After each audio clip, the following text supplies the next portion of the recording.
बच्चों सुप्रभात। मैं डॉक्टर सुमन गुप्ता, सह आचार्य समाजशास्त्र, राजकीय महाविद्यालय नावा नागौर।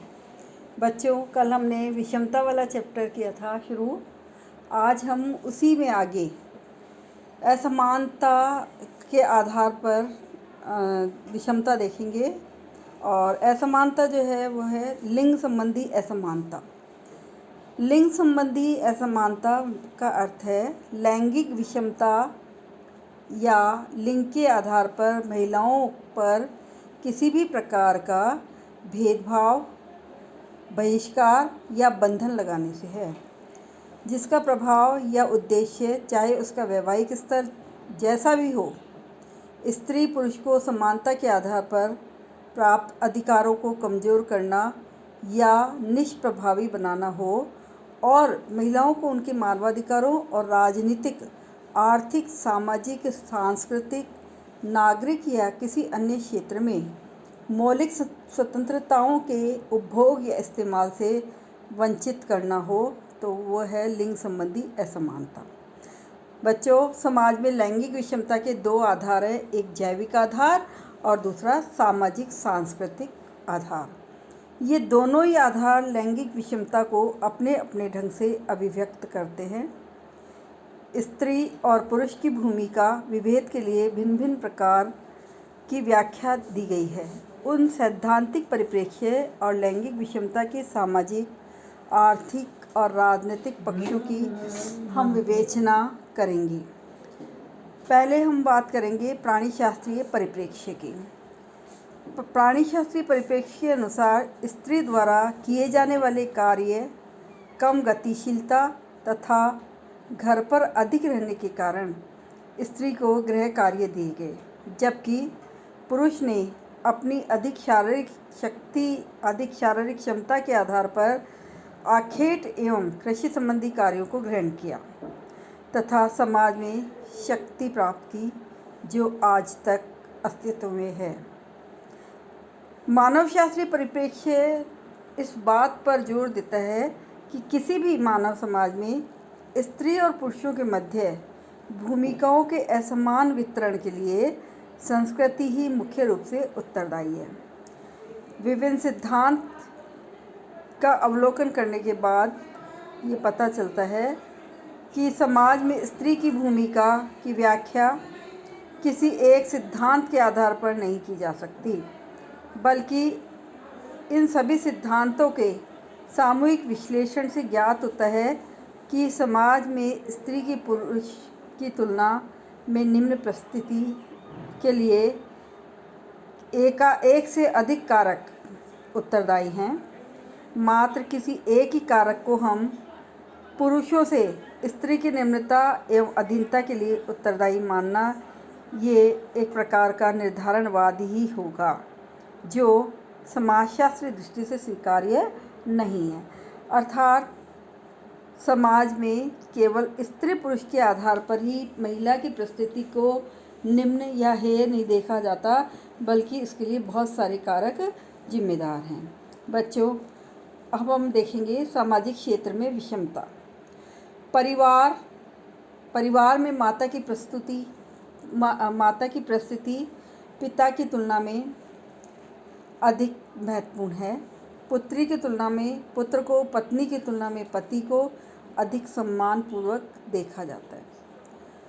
अर्थात पुरुष प्रधान समाज होने के कारण पुरुष की महत्ता, पुरुष का सम्मान समाज में अधिक है। नेक्स्ट, शिक्षा के आधार पर असमानता। शिक्षा भारत में आज भी स्त्री और पुरुष में भेद करती है। अर्थात पुरुष की शिक्षा दीक्षा को अधिक महत्वपूर्ण माना गया है, जबकि लड़की की शिक्षा को सामाजिक दृष्टि से नीचा समझा जाता है। अर्थात लड़की की पढ़ाई पर विशेष जोर देना आवश्यक नहीं समझा जाता, और समाज का एक सोच है कि लड़की को पढ़कर क्या करना है, केवल रोटी तो पकानी है या बच्चों को या घर को ही तो संभालना है। इसलिए उसकी इस आधार पर उसमें विषमता या उसमें असमानता दिखाई देती है। विवाह के क्षेत्र में भी हम देखते हैं कि महिलाओं की तुलना में पुरुष को अधिक अधिकार प्राप्त हैं। पति के चयन में कन्या की इच्छा को विशेष महत्व नहीं दिया जाता है। विवाह विच्छेद के अधिकार में भी महिलाओं की तुलना में पुरुषों को अधिक अधिकार प्राप्त हैं। तो इस तरह से देखा जाता है कि यहाँ भी विषमता दिखाई दे रही है। नेक्स्ट है जाति प्रथा। जाति प्रथा में यज्ञ, हवन, अनुष्ठान, जनेऊ धारण करने का अधिकार केवल मात्र पुरुषों को ही प्राप्त है। स्त्रियों को युद्ध में भाग नहीं लेने, विदेश में व्यापार करने का अधिकार नहीं दिया जाता है, पर यह अधिकार पुरुषों को प्राप्त है। अर्थात पुरुष युद्ध कर सकते हैं, देश विदेश में व्यापार करने के लिए जा सकते हैं। ठीक है। इसके बाद आर्थिक विषमता। आर्थिक विषमता महिलाओं की आर्थिक स्थिति को स्पष्ट करने का काम करती है या दिखाई देती है उसमें स्पष्टता।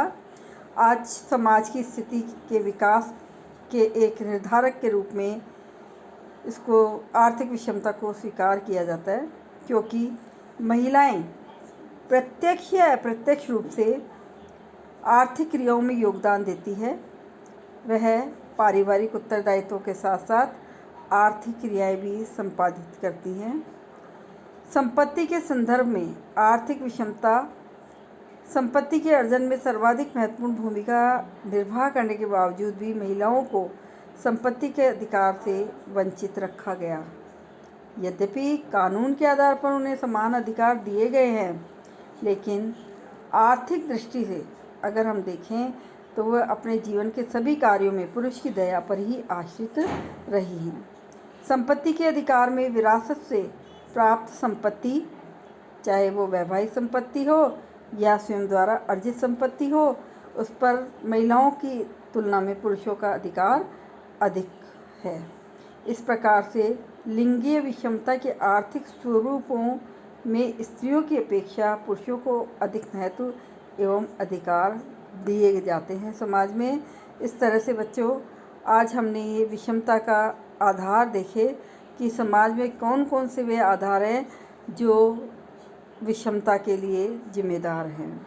तो इन सब आधारों के आधार पर हम देख रहे हैं। यद्यपि आज हम देख रहे हैं कि लड़कियां लड़कों से आगे निकल रही हैं, चाहे वो आर्थिक क्षेत्र हो या सामाजिक क्षेत्र हो या जातीय आधार की बात करें हम, तो अब जागरूकता आई है और अब विषमता है।